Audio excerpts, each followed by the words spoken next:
So we recently did a video about passwords, what kind of password complexity you should use, password security. But we want to take some time to expand a little bit about that idea and potentially even make some changes or variations to what we actually said before. So we'll review that today.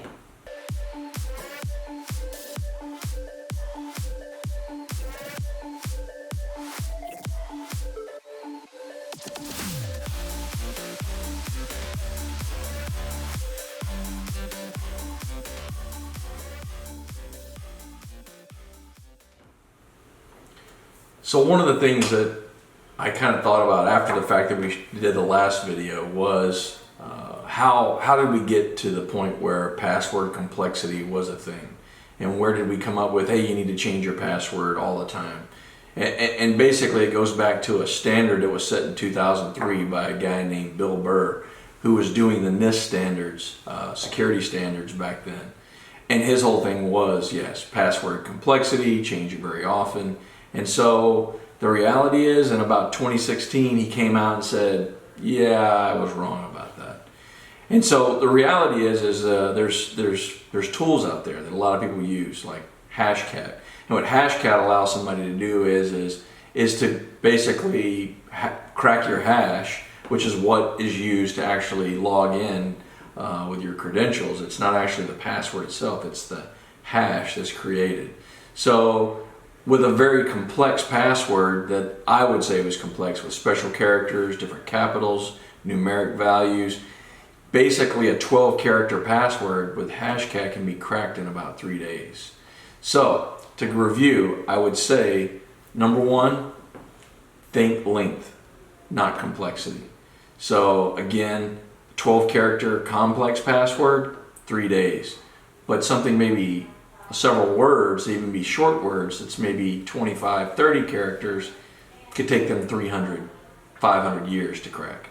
Becomes a lot more, percentage-wise.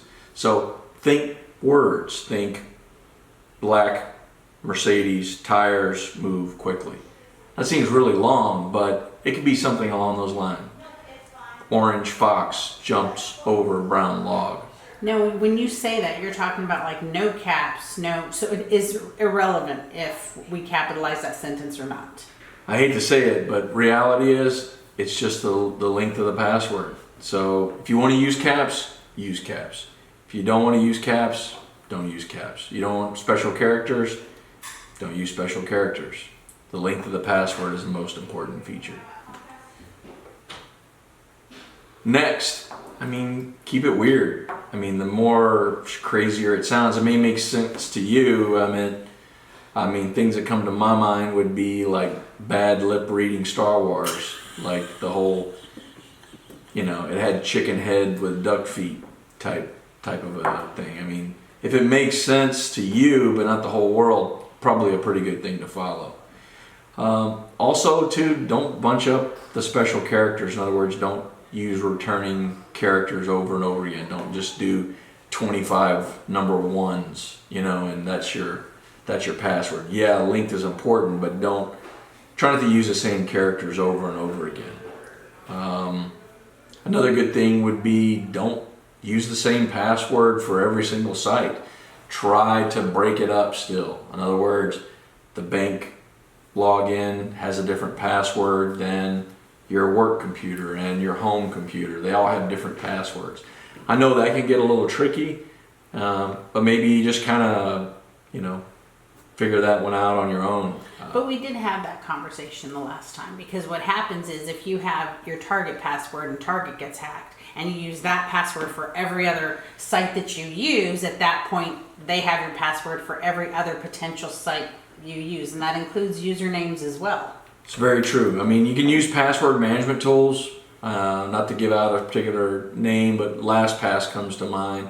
They're usually pretty decent at managing passwords, but Post-it notes, stuff like that, still always a bad idea. Physical layer, they can get to it, they can see it.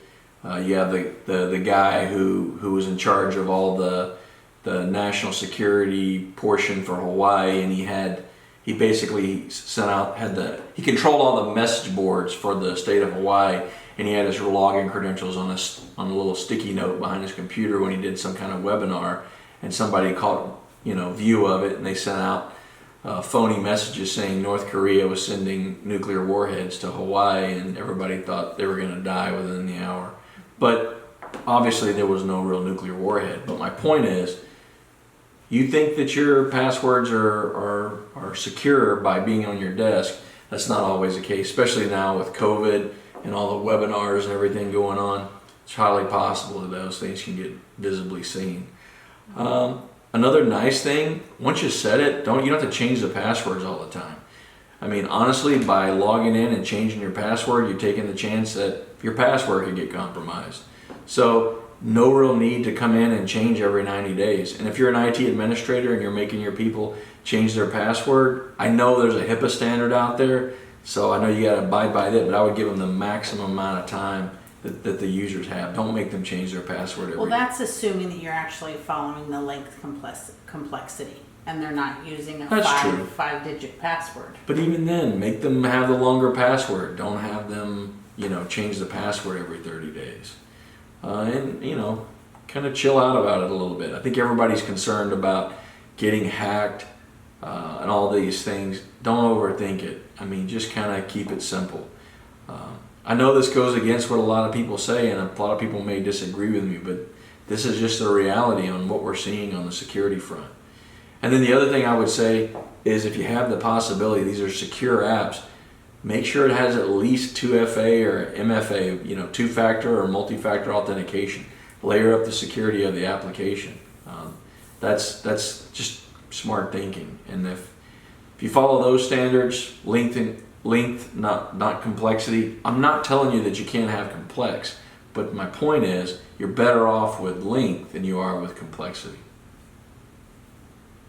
Well, we would love to hear your opinions about this, because I think that there are probably plenty of people that don't necessarily agree with this or kind of have a different value system. So feel free to message or leave a comment on our YouTube channel, because we certainly love to engage in conversation about this one. Thanks so much.